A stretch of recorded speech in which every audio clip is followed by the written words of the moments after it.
નમસ્કાર. આકાશવાણી અમદાવાદ વડોદરા પ્રાદેશિક સમાચાર રિદ્ધિ ઉંધાડ વાંચે છે. સૌપ્રથમ મુખ્ય સમાચાર. મુખ્યમંત્રી ભૂપેન્દ્ર પટેલ આજે કચ્છના ધોરડો સફેદ રણની મુલાકાતે. રાજ્યના જીએસટી વિભાગે 6,70 લાખ રૂપિયાથી વધુની કરચોરી પકડી. કેન્દ્રીય મંત્રી ડોક્ટર મનસુખ માંડવિયા આજે ભાવનગરમાં 151 કરોડ રૂપિયાથી વધુના 11 વિકાસ કામોનું ખાતમુહૂર્ત અને લોકાર્પણ કરશે. રાજ્યભરમાં ગઈકાલે યોજાયેલી આ વર્ષની છેલ્લી લોક અદાલતમાં 3 લાખથી વધુના કેસનો નિકાલ કરાયો. રાજ્યમાં આગામી દિવસોમાં ઠંડીનું મોજું યથાવત રહેવાની આગાહી. સમાચાર વિગતવાર.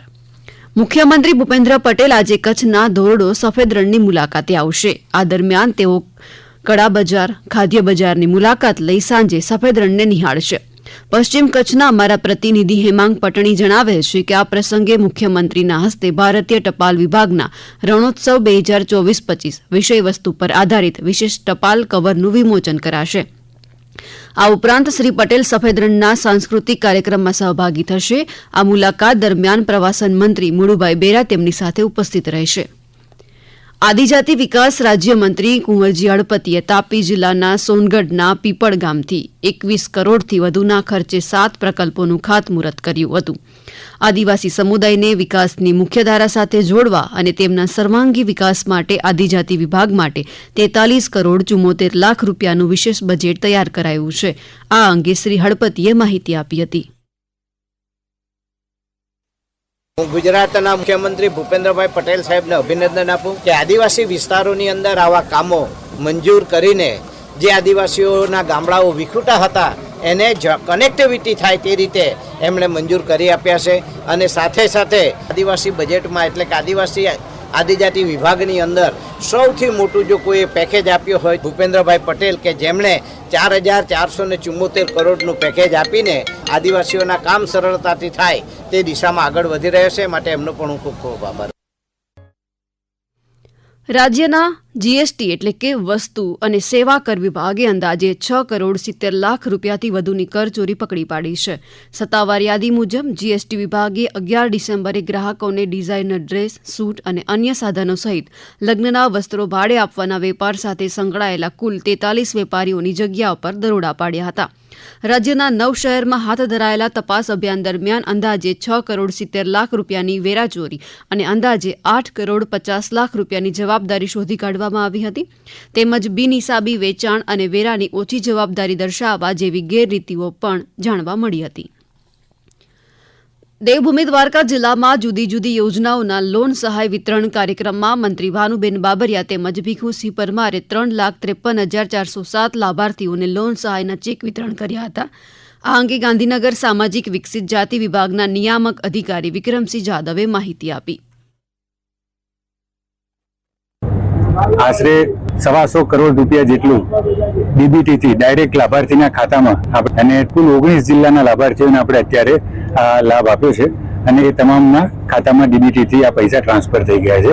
સરકારની બધી જે વિકસતી જાતિ કલ્યાણ વિભાગની જે યોજનાઓ છે તમામ છેવાડાના માનવીઓ સુધી પહોંચે એની કદર અને એની દરકાર ગુજરાત સરકાર કરી રહી છે અને તમામને આ લાભ મળે. કોઈ પણ લાભાર્થી છેવાડાનો માનવી આ લાભથી વંચિત ના રહે એની દરકાર પણ આ સરકાર આપણે કરી રહી છે. કેન્દ્રીય શ્રમ અને રોજગાર, યુવા બાબતો અને રમતગમત મંત્રી ડોક્ટર મનસુખ માંડવિયા આજે ભાવનગરના પ્રવાસે આવશે.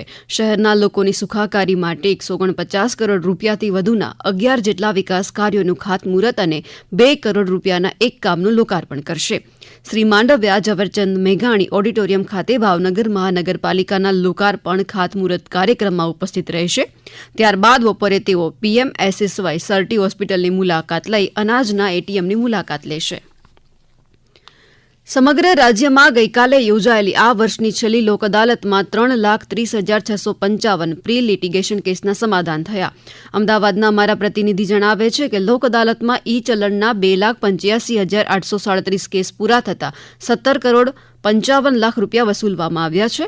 રાજ્યભરની અદાલતોમાં પડતર, દાંપત્ય જીવનને લગતા 3,304 10 વર્ષ જૂના 1,296 કેસનો નિકાલ કરાયો છે. લોક અદાલતમાં વિવિધ તકરારના અંદાજે 3,30,207 જેટલા કેસ સમાધાન માટે મુકાયા, જે પૈકી 2,46,184 કેસનો નિકાલ કરાયો અને અંદાજે 1,270 કરોડ રૂપિયાના એવોર્ડ દોરવામાં પણ આવ્યા. રાજ્યમાં સૌથી વધુ કેસનો નિકાલ ચીફ જ્યુડિશિયલ મેજિસ્ટ્રેટ અદાલત અમદાવાદ સિટીમાં નિકાલ કરાયો છે. આંકડા જોતા આગામી સમયમાં કાયમી ધોરણે આ મધ્યસ્થીની વ્યવસ્થા ચાલુ રાખી પ્રતિમાસ વિશેષ લોક અદાલતનું આયોજન કરવાનું મુખ્ય ન્યાયાધીશે નિર્ણિત કર્યું છે. ઉલ્લેખનીય છે કે વર્ષ 2024માં યોજાયેલી 4 લોક અદાલતમાં કુલ 21,61,048 કેસનો નિકાલ કરાયો છે. આ સમાચાર આપ આકાશવાણીના અમદાવાદ વડોદરા કેન્દ્ર પરથી સાંભળી રહ્યા છો. આ સમાચાર આપ અમારી YouTube channel AIR news Gujarat પર પણ સાંભળી શકશો. વધુ સમાચાર માટે આપ અમારી વેબસાઇટ newsonair.gov.in/gujarati અને અમારા એક્સ હેન્ડલ AIR news_ABD ને ફોલો કરશો.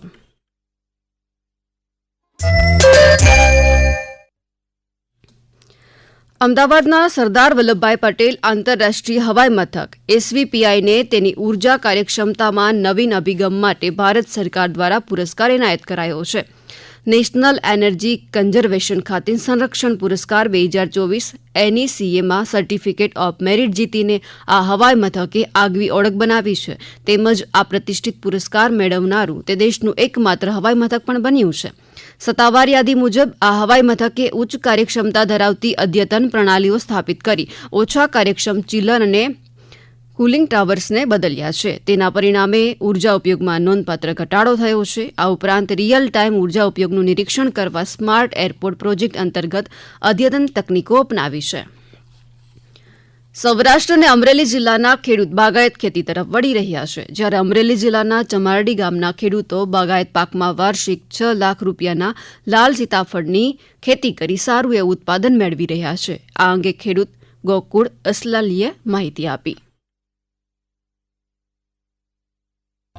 લાલ સીતાફળની ખાસિયત એ છે તમને અહીંયા ઓછા જોવા મળશે. સાઉથની વેરાયટી છે એટલે એની માવજત થોડીક વધારે કરવી પડે છે. અને ખાસિયતમાં કહો તો એની મીઠાશ વધારે છે, પલ્પ વધારે છે, એકદમ છાલ એની આછી છે, બી ઓછા છે એટલે લોકો વધારે એને પસંદ કરે છે. ઉત્પાદનની ગણતરી એ કરો તો 4-5 લાખનું 10 વીઘામાંથી ઉત્પાદન એવરેજ મળી રહે છે. અને 10 થી 15 હજારનો વીઘે એટલે 1.5 લાખનો ખર્ચો લાગે છે. ત્યારે આટલું ઉત્પાદન થાય છે. રાજ્યના હવામાન વિભાગે આગામી દિવસોમાં ઠંડીનું મોજું યથાવત રહેવાની આગાહી કરી છે. સૌરાષ્ટ્ર કચ્છના ભાગોમાં સામાન્ય કરતાં નોંધપાત્ર રીતે ઠંડીનું પ્રમાણ વધુ રહ્યું હતું. હવામાન વિભાગના જણાવ્યા મુજબ છેલ્લા 24 કલાકમાં સૌથી ઓછું 6 ડિગ્રી સેલ્સિયસ લઘુત્તમ તાપમાન નલિયામાં નોંધાયું હતું, જે સામાન્ય કરતાં 4 ડિગ્રી ઓછું હતું. જ્યારે કંડલામાં 8, ડીસામાં 9 અને ગાંધીનગરમાં લઘુત્તમ તાપમાન 11 ડિગ્રી સેલ્સિયસ નોંધાયું હતું. રાજ્ય અને કેન્દ્રશાસિત પ્રદેશ દીવ, દમણ, દાદરાનગર હવેલીમાં હવામાન સૂકું રહેવાની પણ આગાહી છે. કેન્દ્રશાસિત પ્રદેશ દાદરાનગર હવેલી અને દમણ દીવની સરકારી શાળાના વિદ્યાર્થીઓએ એસ્ટોનિયા યુરોપમાં યોજાયેલી રોબોટિક્સ સ્પર્ધામાં ભાગ લીધો હતો. ભારતીય રાજદૂત ભવન દ્વારા આ વિદ્યાર્થીઓનું સન્માન કરાયું હતું.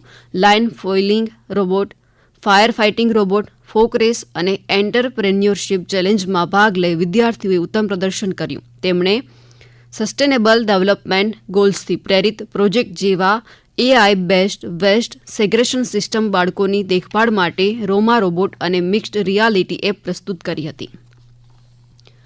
રાજકોટની મહાવિદ્યાલયના વિદ્યાર્થીઓ ખેડા જિલ્લાની મુલાકાત લઈ પ્રાકૃતિક ખેતીની સમજણ મેળવી હતી. ખેડા જિલ્લાના ખેડૂતો દેશી ગાય અને મિશ્ર પાક આધારિત ખેતી દ્વારા આવક મેળવતા થયા છે. આ મુલાકાત દરમિયાન વિદ્યાર્થીઓએ જીવામૃત, ઘન જીવામૃત, દસપર્ણી, અર્ક, બ્રહ્માસ્ત્ર, નિમાસ્ત્ર અને અગ્નિઅસ્ત્રના પ્રાયોગિક ઉપયોગ વિશે પણ માહિતી મેળવી હતી. શિયાળાની કડકડતી ઠંડીમાં કેટલીક શાળાઓ હજુ પણ વિદ્યાર્થીઓને અમુક જ રંગવાળા સ્વેટર પહેરવાનું દબાણ કરી રહ્યા હોવાની માહિતી શિક્ષણ રાજ્યમંત્રી પ્રફુલ્લ પાનસેરિયાને મળી હતી. આ મામલે તેમણે પ્રતિક્રિયા આપતા કહ્યું હતું કે એવી શાળાઓ સામે જિલ્લા શિક્ષણાધિકારી કાર્યવાહી કરશે. અંતે મુખ્ય સમાચાર ફરી એકવાર.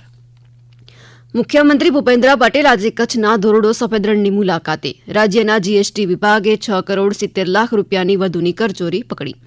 કેન્દ્રીય મંત્રી ડોક્ટર મનસુખ માંડવિયા આજે ભાવનગરમાં 151 કરોડ રૂપિયાથી વધુના 11 વિકાસ કામોનું ખાતમુહૂર્ત અને લોકાર્પણ કરશે.